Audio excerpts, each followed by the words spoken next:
Alright, looks like we're going up against Omnath. Incredibly effective value engine. This game's probably going to go long. Um, this is a solid opening hand. Got a 1-drop to play, which means turn 2 Emry, which is the highest priority for the deck. Got a bunch of non-creature artifacts, so my opponent can't easily remove them.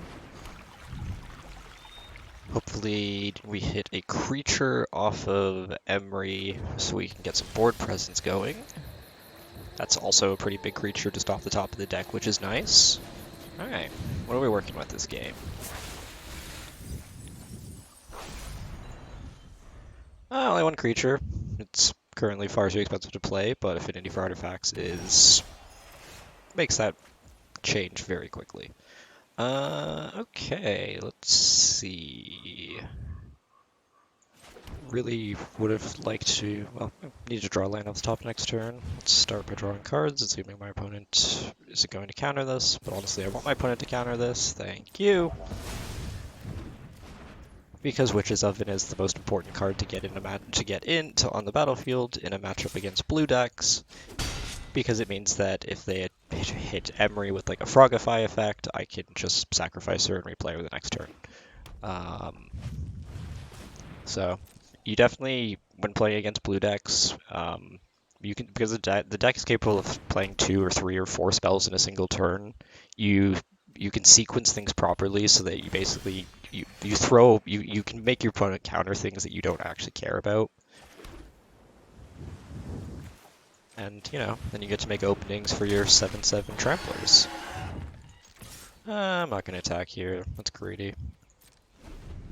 There's probably no punishment for doing so, but there's no reason to risk it. We're in a very good position at the moment.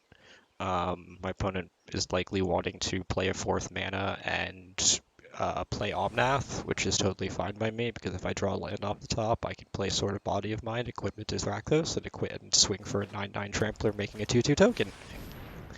So, fingers crossed for a land off the top.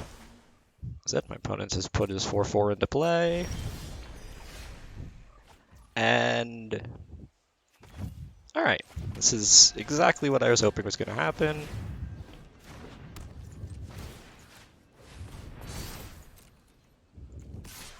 Like I said, just swing it with a 9/9 Trampler, make ourselves a 2/2 Wolf, get some cards out of the opponent's library, and pass it back.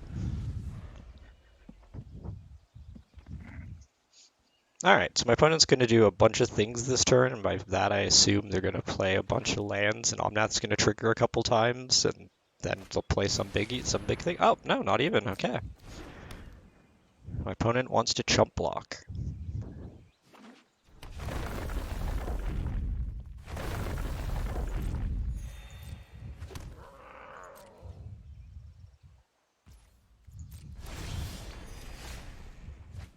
Okay, that's another absolutely disgusting draw off the top of the deck. Hoping Kiora is capable of locking my opponent out of playing non-creature spells for the rest of the game.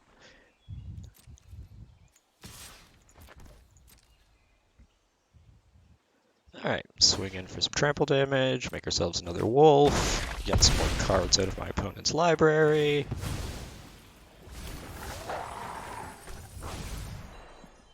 How many artifacts do I have in play? 1, 2, 3, 4, 5.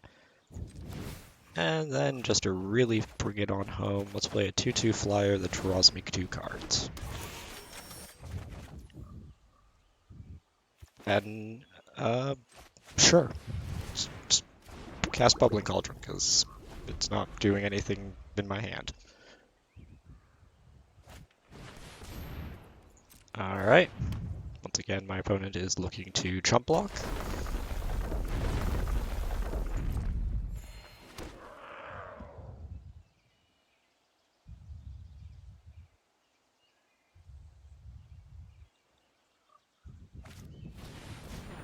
Okay, don't care about that, it doesn't do anything.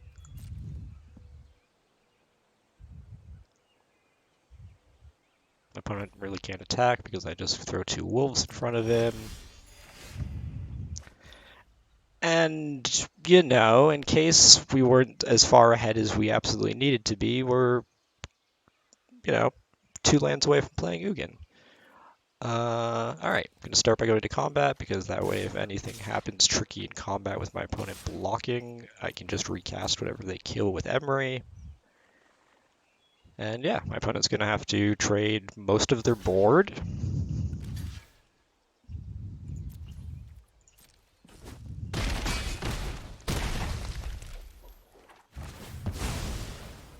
Going to continue to make wolves, mill our opponent out, and draw some cards.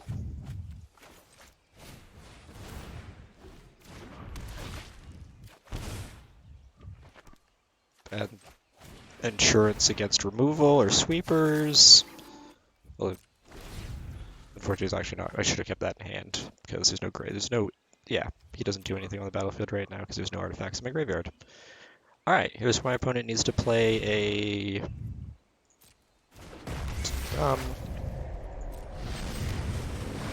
Ooh, he made 2.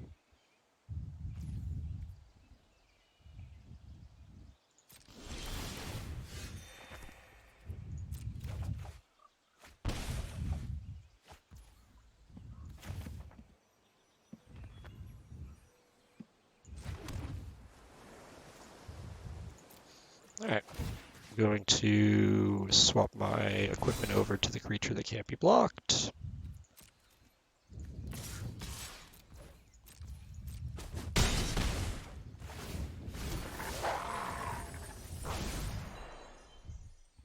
And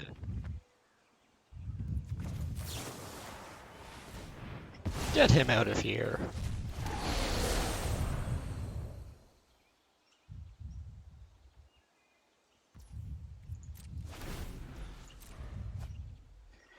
Alright, my opponent needs...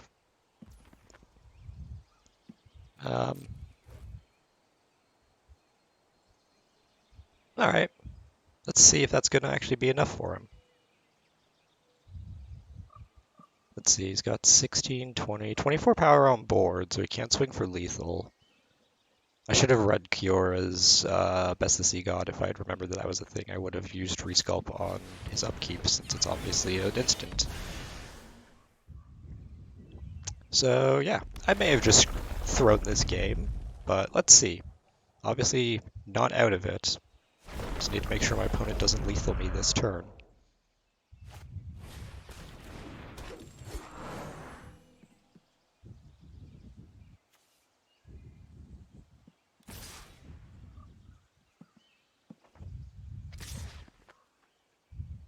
Okay, so my opponent is not forcing me into a situation where it's lethal or not. Land off the top. You know what? It's not the land I wanted to cast Ugin, but it's good enough in this situation, I think. Although, let's see, 16. Actually, no, I stand corrected. I'm just dead.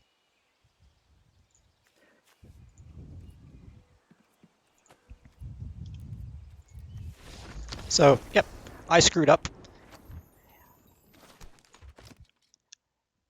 At least, yeah, the casting Resculpt during my turn was definitely a mistake. I don't know if it would have changed the outcome of that game, just because the Kiora Best the Sea God trigger was honestly backbreaking.